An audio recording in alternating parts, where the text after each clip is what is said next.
Hello, respected viewers. I'm George from Ireland. Welcome back to my channel once again. So in this video, I'm commenting on His Majesty the King's first state visit of his reign, and it was to the Federal Republic of Germany. And he seems to be very cordially received. And the stated purpose of this visit is to deepen the ties of amity between the United Kingdom and Germany, and more broadly between the UK and the whole European Union. Now, remember, his first state visit was supposed to take place a few days ago to the French Republic, but there are such wild demonstrations in Paris, the French police are unable to contain them. So, unfortunately, President Macron was in the deeply embarrassing position of having to cancel the state visit. I've never heard of that happening before, because the French government is trying to raise the pension age from 62 to 64, and much of the French public have thrown the toys out of the pram. There are huge strikes. I remember when Nicolas Sarkozy tried to do this over 10 years ago. Likewise, the country was paralyzed by strikes. François Hollande, his social successor, reversed that. But anyway, I'm going off on a tangent as usual. So King Charles, he flew into Berlin, and it's gone really well. Obviously, he had his motorcade to the city center, somewhere near Unter den Linden, one of those old German war memorials.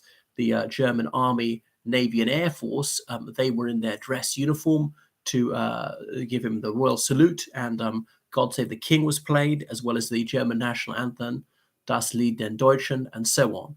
And then he went on to dress at the Bundestag, as in the German parliament, and he spoke in both German and English. So he speaks passable German. He speaks some French as well. Remember, he's quite a bit of German ancestry.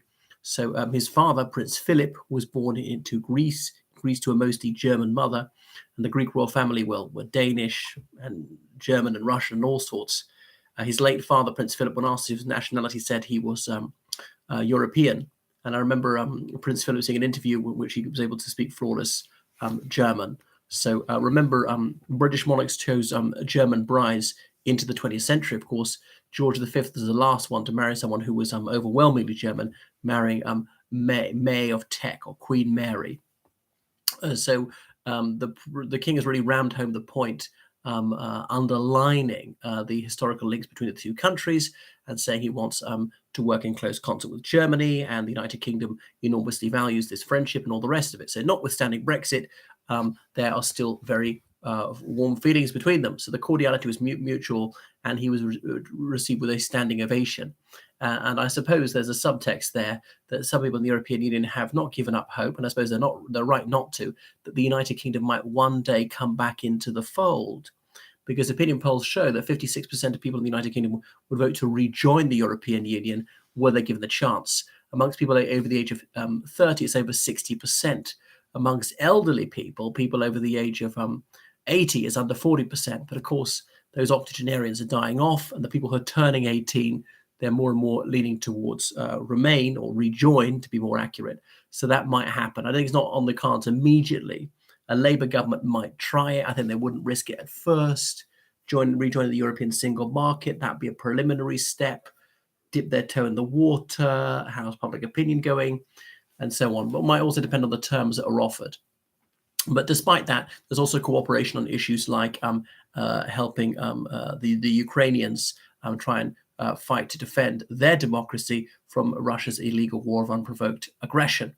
So anyway, there were a few light moments in His Britannic Majesty's address to the Bundestag. He talked about the Lionesses winning in the Euros, Lionesses in the English women's football team, and so on. So he also said that he thanked the German people for commiserating with him upon the decease of his mother, who was called to her reward in September last year, and so on. So he's going to spend 3 days in Germany. He is, of course, accompanied by the Queen Consort Camilla, and so it goes on. So, of course, virtually everybody in the Bundestag can understand English, but nevertheless, out of courtesy to his hosts, he chose to speak to them in German half the time. He was received at Bellevue Palace. That is the President of Germany's official residence, formerly royal residence. And there's really no talk of restoring the monarchy in Germany. It's a very low percentage of people want to bring back the House of Hohenzollern, and they live there. And when the guy who would be Kaiser, when he got married, is a real society event, but he's obviously got no official status. They really underscore how vital equality is in their constitution. The constitution does not recognize hereditary titles and so on. You can call yourself the Grand Duke of wherever, the Elector of this or that, but you're just plain Mister, as far as the laws of the land are concerned, and so on. So it's gone very well, and he name checked Kraftwerk, Monty Python. The Life of Brian is deeply popular there. The Beatles, who of course, they cut their teeth in Hamburg, really. Talk about Shakespeare. Shakespeare, who was translated by Schlegel in the early 19th century, so much that the Germans often called him Unser Shakespeare, and that's why he was so well known. Is well known in Germany, is widely appreciated there as in the United Kingdom. I remember reading what Joseph Goebbels said when some actor didn't want to play a villain in some Nazi propaganda film, and Goebbels saying, well, you wouldn't refuse to play Richard III just because he's an unsympathetic character. It's a fantastic theatrical opportunity for you. So these references were universally understood in Deutschland. So anyway, what else? I think he's going to go to Weimar. He says he appreciates the music of Georg Friedrich Handel, who was, of course, a German, but spent most of his adult life in the United Kingdom, and he died in London, just off Hanover Square. You can go into his house, open to the public, and he wrote a lot of these, music for royal occasions, music for fireworks, water music, La Réjouissance, and so on. So he noted that the king has visited Germany many times. He first went across when he was 13. So he obviously met the German Chancellor Olaf Scholz and so on. So I don't think there were any awkward moments. So that was it. But I don't think he's not been accompanied by the Prime Minister. He's met the Mayor of Berlin and so on. He's also been introduced to some Ukrainian refugees.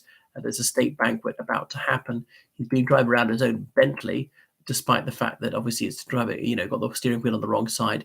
So the German president is Frank-Walter Steinmeier. I think he was a CDU politician previously. They're going to an organic farm. Remember, he's got a lively interest in agriculture. So his wife and he were touring some farmers market in a German square and things like that. So there's some moments of levity, and it's all gone swimmingly. Then the Queen, she went to some comical opera and so on. So that's all been very splendiferous. Light-hearted moments. It's perhaps notable that the first state visit was not to a Commonwealth realm, of which there are 15 outside the United Kingdom, like the Solomon Islands, Papua New Guinea, Barbados, Antigua, Grenada, the Bahamas, Jamaica, St. Vincent and the Grenadines, Canada, Australia, New Zealand, Tuvalu. I can't remember which ones I'm forgetting now.